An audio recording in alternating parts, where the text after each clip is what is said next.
অনেকে মনে করেন যে ব্রিটেনে জন্মগ্রহণ করলেই অটোমেটিক্যালি ব্রিটিশ সিটিজেন হওয়া যায়।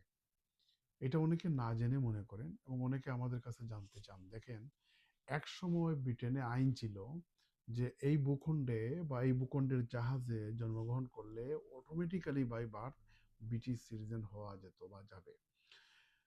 1983 ডিসেম্বরের আগ পর্যন্ত এই নিয়ম ছিল যে anyone born in this country would have been British citizen automatically.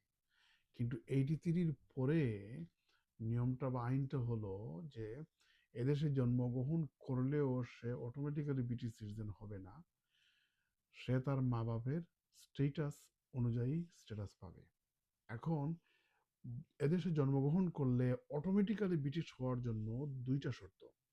একটা হচ্ছে তার প্যারেন্ট বা ফাদার মাদারকে আইদার ব্রিটিশ সিটিজেন দাঁড়ি হতে হবে, অথবা তাদের একজনের অ্যাটলিস্ট ইনডেফিনিট লিভ থাকতে হবে, তাইলে অটোমেটিক্যালি সে ব্রিটিশ হতে পারবে।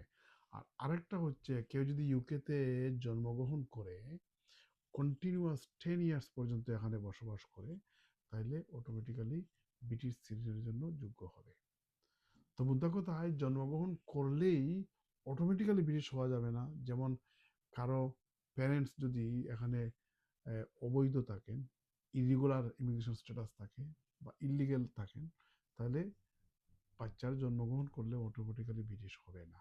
আবার তাদের যদি লিমিটেড লিভ থাকে, স্টুডেন্ট বা ওয়ার্ক পারমিট, তারপরেও সন্তান জন্মগ্রহণ করলে অটোমেটিক্যালি ব্রিটিশ হবে না।